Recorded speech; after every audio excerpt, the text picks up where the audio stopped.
Bareskrim Polri kembali memeriksa selebgram Lisa Mariana. Lisa Mariana diperiksa sebagai tersangka atas dugaan pencemaran nama baik terhadap mantan Gubernur Jawa Barat Ridwan Kamil.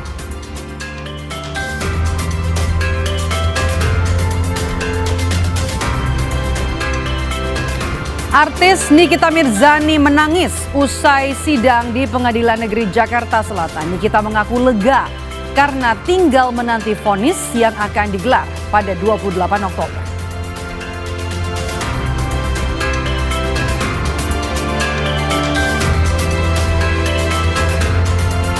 Banjir putus lalu lintas Pantura Demak Semarang, tepatnya di kawasan Genduk Semarang hingga Sayung Demak.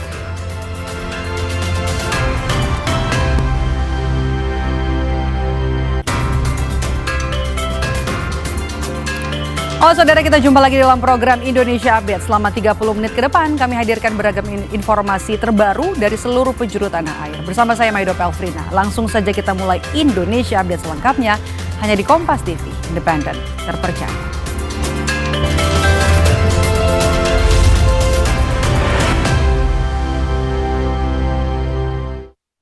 Kita mulai informasi pertama, Saudara. Bareskrim Polri kembali memeriksa selebgram Lisa Mariana. Lisa diperiksa sebagai tersangka atas dugaan pencemaran nama baik terhadap mantan Gubernur Jawa Barat Ridwan Kamil.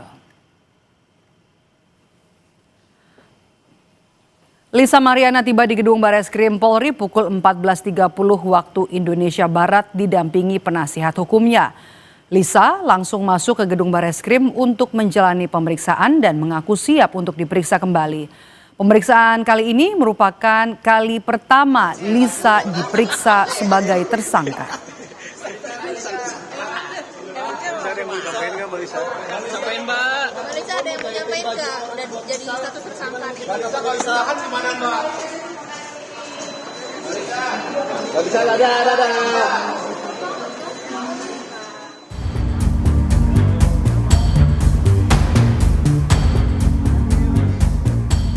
Perseteruan antara mantan Gubernur Jawa Barat Ridwan Kamil dan Lisa Mariana memasuki babak baru.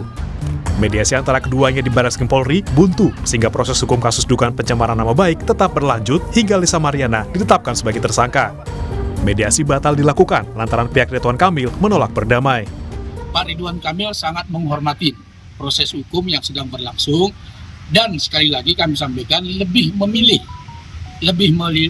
melanjutkan proses hukum ini sampai dengan selesai.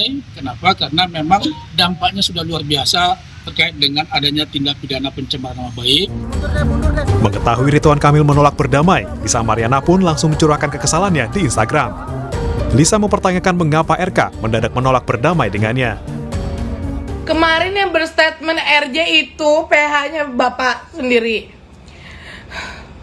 Hari ini saya nggak bisa datang ke Bareskrim karena saya sakit. Ini saya baru bangun habis minum obat. Kenapa tiba-tiba jadinya menolak berdamai? Kenapa orang-orang bayarannya Bapak ngamuk-ngamuk? Apa belum dibayar? Ngamuk-ngamuk karena kita mau RJ, makanya berubah pikiran. Pak, saya udah gak minta tanggung jawab, Pak. Dua-duanya anak saya yatim. Saya udah terima dicurangin beneran deh. Gak bakal gue nuntut apa-apa lagi. Tapi tolong dong ya. Udah, jangan serang kanan, serang kiri. Apa harus gue bongkar semuanya di sini? Cewek lebih dari 5. Capek kalau gue yang diserang mulu, gue capek. Nanti hasilnya tetap kita jalanin. Kan seperti saya bilang, main terus. Ini kan masalah aib. Semakin besar nanti di pengadilan, semakin bagus, buka terlebar semua, biar tahu. Jadi di sini jangan memojokkan satu klien. Tapi di sini, dengan perkara Lisa ini membuka bagaimana maskulinnya seseorang akhirnya terbuka di dalamnya, itu seperti apa bobroknya. Sebelumnya, Lisa Mariana gencar menuntut Ridwan Kamil untuk bertanggung jawab kepada CA, anak perempuan Lisa. Namun kini, niatan itu telah diurungkan oleh Lisa Mariana. Tim Liputan, Kompas TV. Kita ke berita lainnya, saudara. Artis Nikita Mirzani menangis usai lanjutan atau menjalani sidang lanjutan kasus pemerasan dan tindak pidana pencucian uang di Pengadilan Negeri Jakarta Selatan. Nikita mengaku lega karena kini tinggal menanti vonis yang akan dibacakan pada 28 Oktober.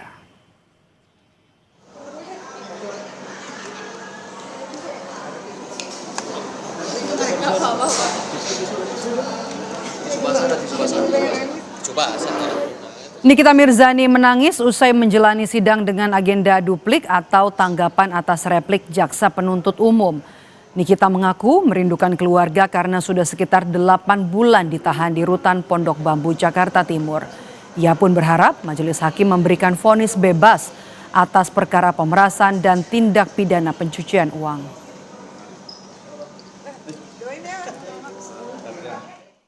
Nangis akhirnya selesai setelah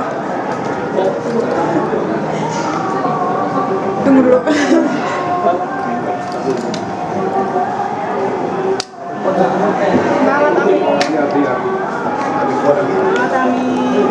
Ya akhirnya selesai ya.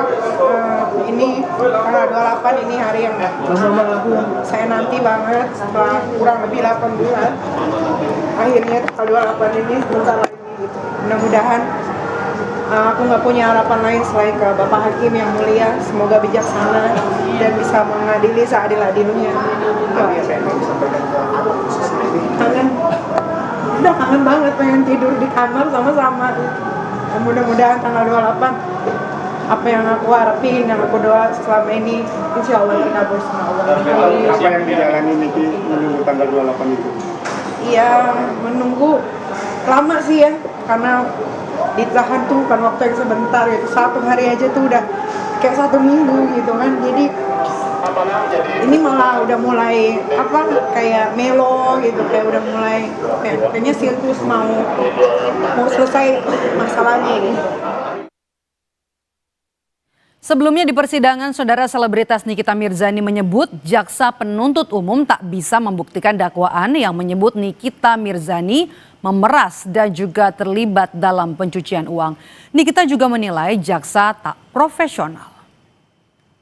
Dalam repliknya telah membuat sebuah cerita fiktif dengan narasi-narasi yang penuh dengan karangan belakang, manipulasi dan fakta yang mengandung kebohongan, bukan didasarkan fakta hukum yang sebenarnya. Sehingga kesimpulan jaksa yang mengatakan saya yang menyuruh Ismail Marzuki untuk berkomunikasi dan meminta uang sebanyak 5 miliar kepada Reza merupakan kesimpulan yang bohong. Bahwa begitupun dengan kesimpulan jaksa yang mengatakan saya bersama-sama dengan saksi Ismail Marzuki mengirimkan 3 gambar salmon DNA atau glowing buzzer cell, 1 gambar nota pembelian e-commerce glowing buzzer cell yang telah diburamkan tanggalnya kepada saksi Reza Gladys Pretiasari dalam bentuk pesan gambar sekali terbuka pada aplikasi WhatsApp dijadikan sebagai alat untuk mengancam Reza Gladys merupakan kesimpulan yang bohong. Karena faktanya di dalam chat aplikasi WhatsApp antara Ismail Marzuki dan Reza Gladys telah terbukti tidak terdapat adanya jejak bekas riwayat pengiriman 1 gambar nota pembelian e-commerce salmon DNA yang ada jarum suntiknya. Sementara pada sidang sebelumnya, jaksa penuntut umum juga menyebut bahwa Nikita tidak konsisten dan juga tidak sesuai fakta dalam persidangan pembelaan ya. Kepada majelis hakim, jaksa meminta pledoi Nikita ditolak dan juga mengabulkan tuntutan mereka agar menjatuhkan 11 tahun penjara dan juga denda 2 miliar rupiah. 1. Menolak nota pembelaan atau pledoi atas nama terdakwa Nikita Mirzani. 2. Nota pembelaan atau pledoi tersebut tidak memiliki alasan hukum dan harus dikesampingkan. 3. Memutus perkara ini sebagai berikut. 1. Menyatakan terdakwa Nikita Mirzani telah terbukti secara sah dan meyakinkan bersalah melakukan tindak pidana, mereka yang melakukan, yang menyuruh melakukan, dan yang turut serta melakukan perbuatan dengan sengaja dan tanpa hak mendistribusikan dan atau mentransmisikan informasi elektronik dan atau dokumen elektronik dengan maksud untuk menguntungkan diri sendiri atau orang lain secara melawan hukum dengan ancaman pencemaran atau dengan ancaman akan membuka rahasia. 2. Dijatuhkan pidana oleh karena itu dengan pidana penjara selama 11 tahun dan denda sebesar 2 miliar rupiah. Dengan ketentuan apabila denda tersebut tidak dibayar, maka dibayar ganti dengan pidana kurungan selama 6 bulan.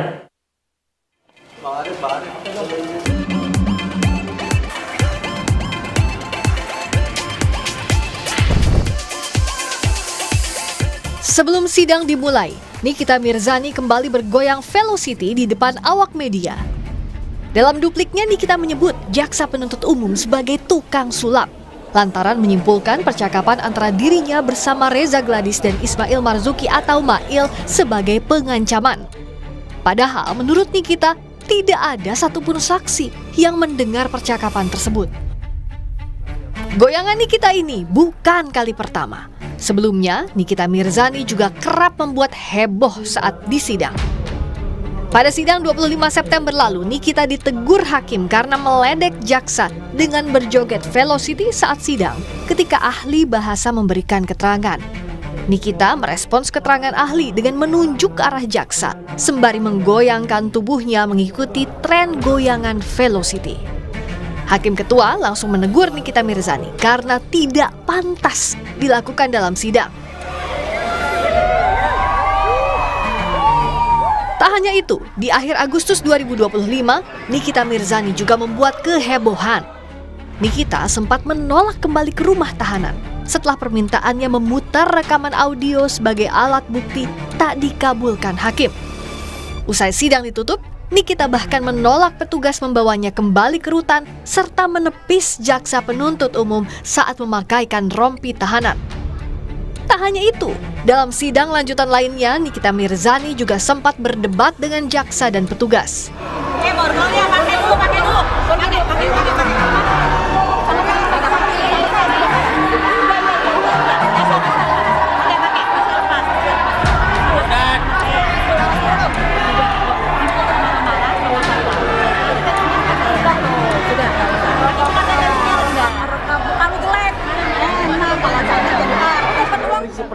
Sebelumnya dalam sidang pembacaan replik, jaksa penuntut umum meminta majelis hakim untuk menolak nota pembelaan Nikita Mirzani. Jaksa meminta pledoi terdakwa ditolak dan mengabulkan tuntutan mereka agar menjatuhkan vonis 11 tahun penjara dan denda 2 miliar rupiah kepada terdakwa. Dalam sidang tuntutan, Nikita Mirzani dituntut jaksa 11 tahun penjara dan denda sebesar 2 miliar rupiah. Menurut jaksa, Nikita Mirzani terbukti melakukan tindak pidana pemerasan disertai ancaman dan tindak pidana pencucian uang atau TPPU dari uang yang ia terima. Nikita dijerat pasal 27B ayat 2 Undang-Undang ITE, pasal 369 KUHP tentang pemerasan, serta pasal 3, 4, dan 5 tentang tindak pidana pencucian uang. Tim Liputan, Kompas TV. Usai jeda, Saudara, Indonesia Update kembali dengan informasi banjir putus lalu lintas Pantura Demak Semarang, tepatnya di kawasan Genduk Semarang hingga Sayung Demak.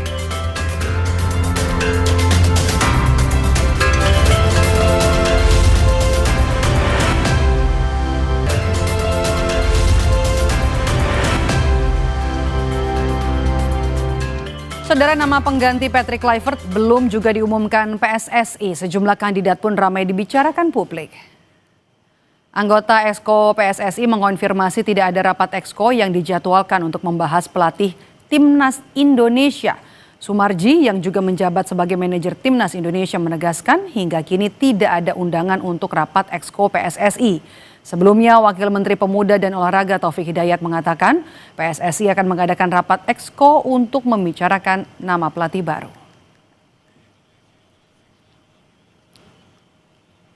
Sementara itu, dikutip dari laman kompas.com, anggota Exco yang juga manajer Timnas Indonesia Sumarji menyebut belum ada undangan rapat Exco untuk membahas pelatih baru.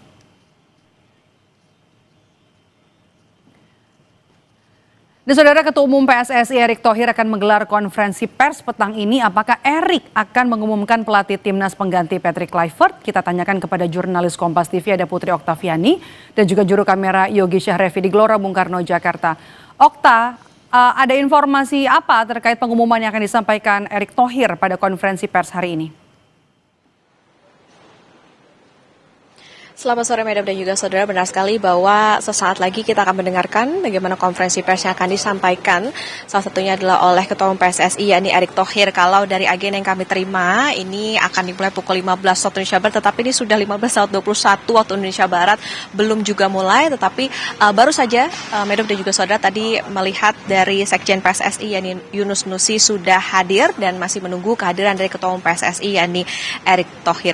Nah Medap dan juga saudara, apa yang akan nantinya disampaikan ini tentu kita masih akan memantau bersama apakah ini soal pelatih baru timnas Indonesia. Kalau kita bicara soal pelatih tentu kita mengingat bahwa kerjasama dengan Patrick Kluivert ini sudah diakhiri dengan mekanisme mutual termination atau kesepakatan bersama untuk berpisah secara baik-baik, menimbang segala dinamika internal dan juga arah pengembangan tim nasional ke depan. PSSI Medap dan juga saudara saat ini juga menilai bahwa keputusan ini juga sebagai evaluasi mendalam secara internal untuk kemajuan sepak bola. Kalau kita ingat juga kemarin langkah Indonesia sempat terhenti di putaran keempat kualifikasi Piala Dunia 2026 zona Asia setelah kalah dari Arab Saudi dan juga Irak, dan buntutnya adalah Patrick Kluivert ini dipecat.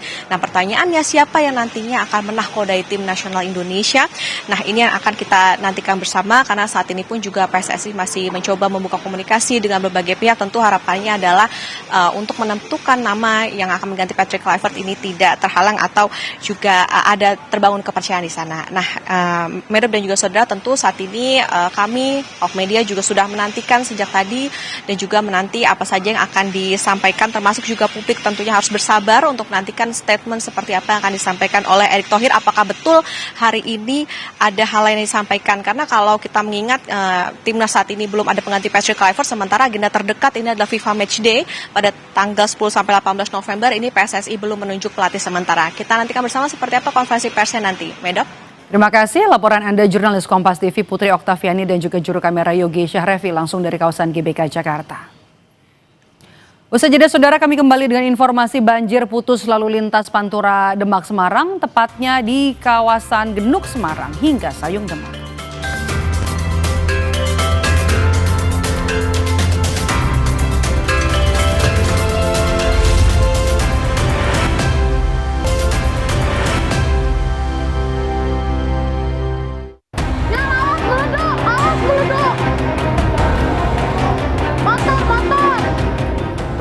Sebuah rumah makan di kawasan Senayan, Jakarta Pusat ludes terbakar. Api berkobar dari ruang tempat penyimpanan LPG di rumah makan legendaris Bakso Lapangan Tembak. Sempat terdengar beberapa kali suara ledakan hingga membuat para pengunjung rumah makan panik berhamburan menyelamatkan diri. 2 orang mengalami luka bakar dan kebakaran diduga terjadi karena kebocoran tabung gas. Lokasi kebakaran yang berdekatan dengan kantor Kelurahan Gelora membuat panik para pegawai dan sempat mengganggu pelayanan masyarakat. Api baru bisa dipadamkan 1 jam kemudian.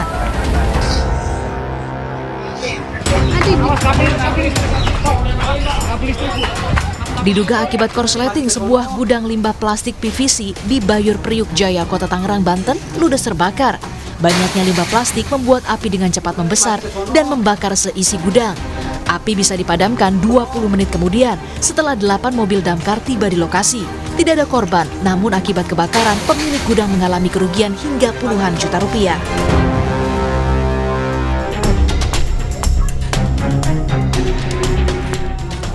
Seorang balita berusia 17 bulan terjebak dari dalam mobil setelah terkunci lebih dari 1 jam di Durensawit, Jakarta Timur. Orang tua korban menyebut peristiwa terjadi saat mobil yang akan digunakan tengah dipanaskan. Namun tiba-tiba pintu terkunci otomatis, sementara kunci cadangan tidak ada. Orang tua yang panik lantas menghubungi petugas damkar untuk membantu mengeluarkan anaknya yang terjebak di dalam mobil. Setelah berusaha selama 45 menit, balita tersebut akhirnya dapat dikeluarkan dari dalam mobil. Saudara, kita ke informasi lainnya. Saudara, banjir masih merendam Jalan Pantura Kaligawe, Semarang, Jawa Tengah. Selain mengakibatkan lalu lintas lumpuh, warga Kaligawe mulai terserang gatal-gatal. Warga mengeluhkan penyakit gatal-gatal terutama di bagian kaki. Mengetahui Puskesmas Gayam Sari buka pemeriksaan gratis di lokasi banjir, warga pun langsung memanfaatkan untuk pemeriksaan dan juga meminta obat gatal.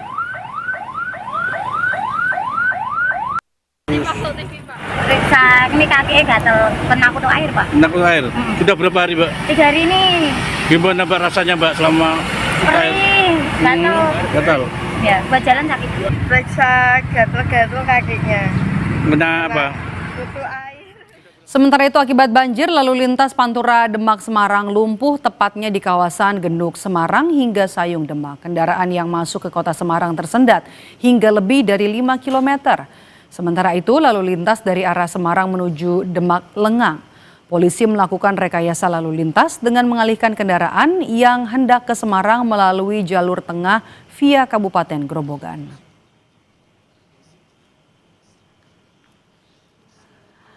Informasi tadi sekaligus menutup jumpa kita di Indonesia Update hari ini. Terima kasih sudah menonton. Saya Medop Elfrina. Sampai jumpa.